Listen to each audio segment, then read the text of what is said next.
Assalamualaikum warahmatullahi wabarakatuh. Selamat pagi, siang, sore, maupun malam. Kami dari kelompok 1 dengan anggota Guster Vali Wirdiansyah dengan NIM 230510004, Cesa Akmal A 230510005, Aya Primagani Zawata A 230510007, Faisal Himagung P 2305113, Nabil Akmal Ramadhani 2305119, dan Hafiz Arda Al-Kausar dengan NIM 53114210048. Di sini kelompok kami akan menjelaskan tentang pertama, aljabar boolean adalah alat yang digunakan untuk menganalisis dan merancang rangkaian logika. Bentuk kanonik dan kemap adalah dua alat yang sangat berguna di dalam aljabar boolean. Lalu ada pengertian kanonik. Kanonik merupakan ekspresi boolean yang mengekspresikan suatu fungsi yang dapat disajikan dengan dua bentuk yang berbeda, sehingga disebut bentuk kanonik. Adapun dua jenis bentuk kanonik yaitu bentuk penjumlahan dengan hasil kali atau minterm dan bentuk perkalian dari satu atau lebih hasil jumlah atau maxterm. Bentuk penjumlahan dengan hasil kali atau minterm. Bentuk penjumlahan dengan hasil kali atau minterm adalah cara untuk mengekspresikan fungsi boolean sebagai penjumlahan dari semua minterm yang sesuai. Penjumlahan dengan hasil kali atau minterm. Bentuk penjumlahan dengan hasil kali atau minterm adalah cara untuk mengekspresikan fungsi boolean sebagai penjumlahan dari semua minterm yang sesuai.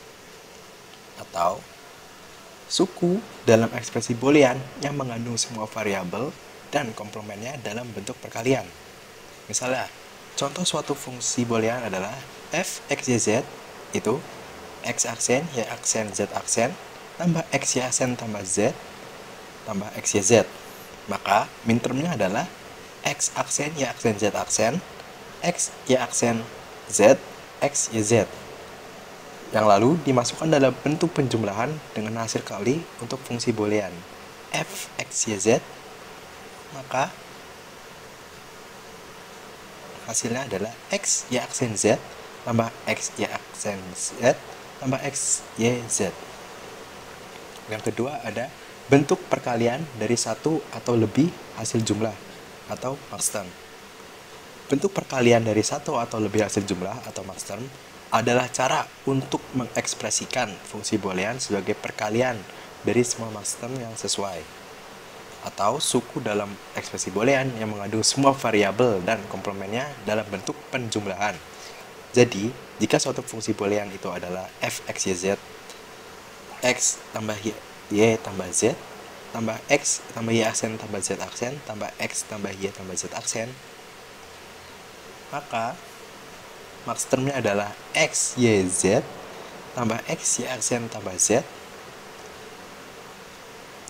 dan x y z aksen, yang bentuk perkalian dari satu atau lebih jumlah hasil untuk fungsi boolean f x y z adalah f x y z sama dengan x tambah y tambah z tambah x tambah y tambah z aksen, x tambah y aksen tambah z aksen, dan x tambah y tambah z aksen. Dan untuk materi selanjutnya ada bentuk kanonik yang dibagi menjadi dua macam, yaitu SOP dan POS, yang akan disampaikan oleh teman saya, Cesa Akmal. Kepada Cesa, dipersilakan. Saya akan menjelaskan bentuk kanonik dibagi menjadi dua macam, yaitu ada SOP dan POS.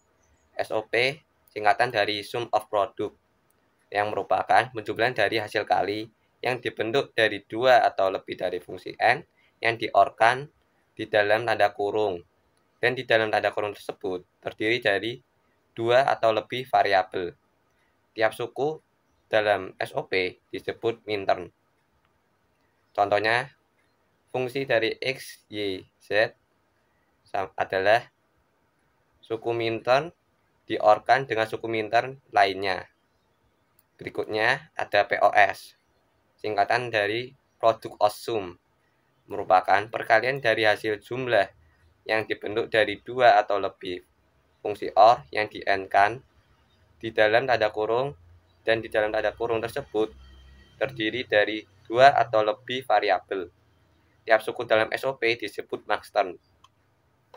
Contohnya, fungsi dari X, Y, Z sama dengan fungsi maxterm di-n-kan dengan suku maxterm lainnya. Berikutnya ada tabel kebenaran dua variabel. Di sini ada variabel X dan Y. Di sini juga ada kolom minterm dan maxterm. Untuk minterm dilambangkan dengan M kecil, sedangkan maxterm dilambangkan dengan M kapital atau M besar. Pada saat X dan Y bernilai 0, untuk suku minterm tertulis negasi X dan negasi Y, sedangkan maxterm tertulis X or Y.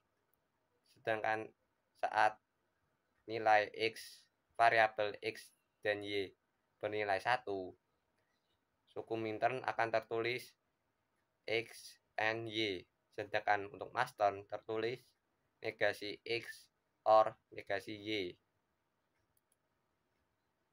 Berikut ini merupakan contoh soal. Jika diketahui sebuah tabel kebenaran sebagai berikut, buatlah ke dalam bentuk kanonik fungsi boolean tersebut. Pembahasan contoh soal ini akan dibahas oleh teman saya.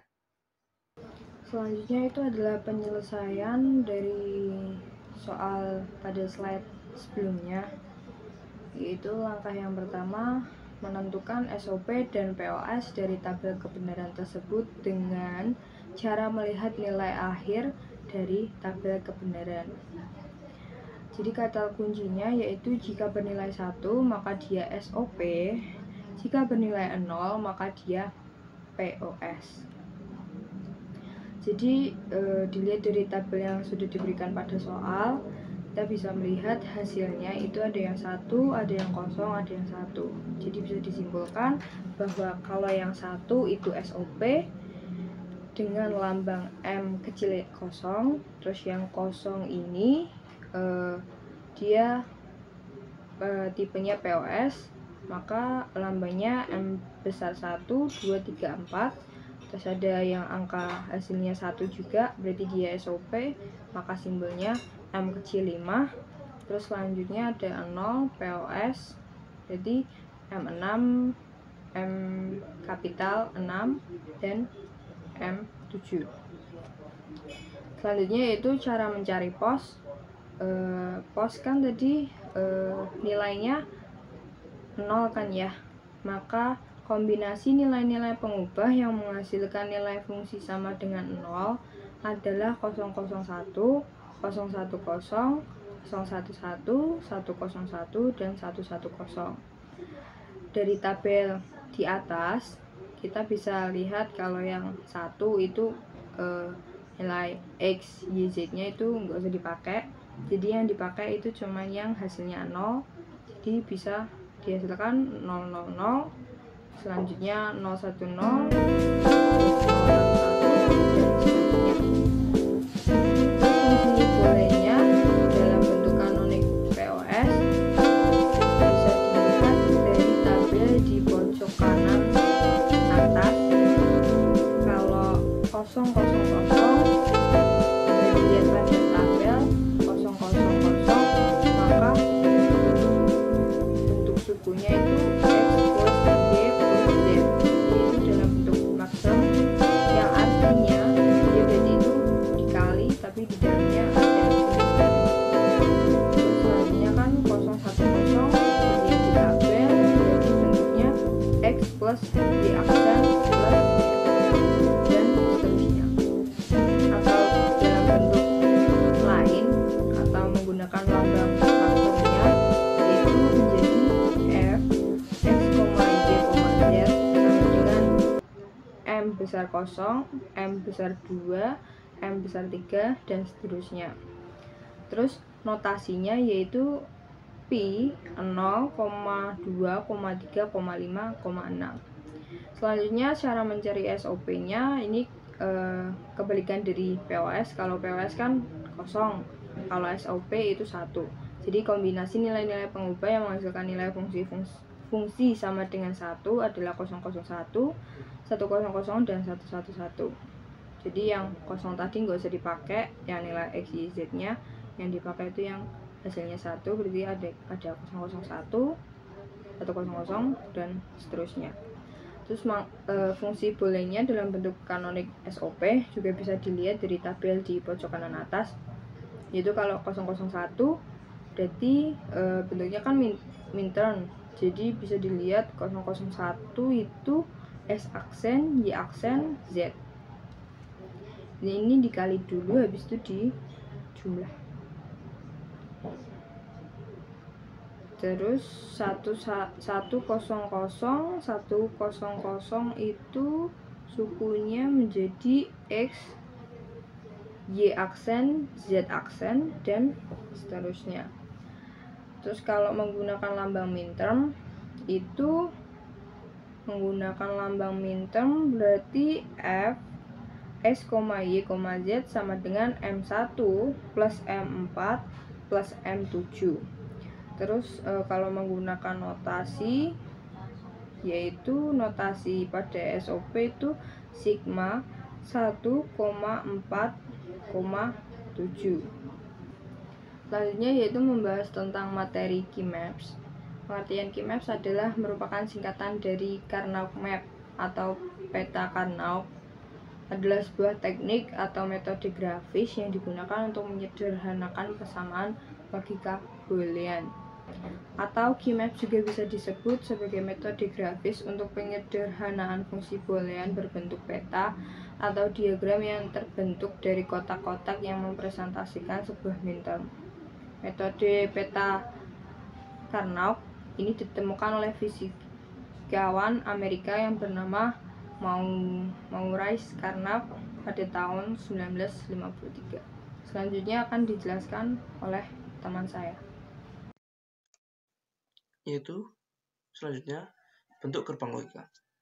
Bentuk gerbang logika di materi ini dibagi menjadi 2, yaitu SOP dan POS. Pada bentuk gerbang logika pertama, yaitu SOP, nilai variabel pada SOP yaitu F sama dengan A dikali B plus B dikali C.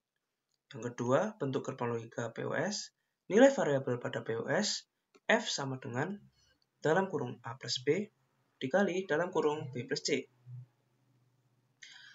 Syarat penggunaan peta Karnaugh itu dibagi menjadi 2. Cari yang saling sejajar dalam segaris, yaitu horizontal dan vertikal.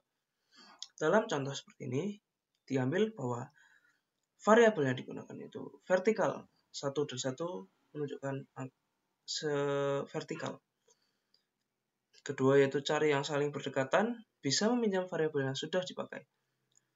Dalam contoh peta Karnaugh ini diketahui bahwa tadi sudah diambil variabel yang vertikal, kemudian kita ambil variabel yang horizontal. Desain peta Karnaugh. Peta Karnaugh 2 perubahan. Dapat kita lihat pada gambar sini. Ini merupakan pertama dan ini setelah diubah. Peta Karnaugh 3 perubahan. Ini merupakan peta Karnaugh 3 perubahan. Dan ini cerminannya. Cerminan atau yang sudah diubah. Ya, selanjutnya pembahasan penggunaan peta Karnaugh 4 pengubah atau 4 variabel. Jika terdapat contoh soal seperti ini, soalnya W, X, Y, Z, pada F-nya 0, 1, 1, 0, 0, 0, 1, 1, 0, 0, 0, 0, 0, 1, 0, yang bisa dirubah menjadi tabel Karnaugh yang memiliki 16 sel. Variabel Y dan Z-nya menjadi baris, W dan X menjadi kolom. Bisa digunakan cara pencerminan seperti gambar tersebut. Berikut contoh soal dan pembahasannya. Contoh soal, sederhanakan fungsi f A, B, C, D menjadi A aksen B, C aksen D tambah A, B, C aksen D, A aksen B, C, D, tambah A, B, C, D. Gambarkan key map model 1 untuk 4 variabel. Kemudian tandai dengan angka 1 setiap kotak yang mewakili A aksen B, C, aksen D, A, B, C aksen D, A aksen B, C, D, A, B, C, D. Isinya diisi dengan angka 0. Bahasannya dari soal tersebut dapat 2N-nya 16 sel. Dalam hal ini baris mewakili variabel A dan B, kolom C dan D. Isi key map dengan nilai-nilai fungsi boolean sesuai kombinasi variabelnya. Selanjutnya tandain ke kotak yang mewakili fungsi yang diberikan dengan angka 1 dan sisanya diisi angka 0 seperti gambar tersebut.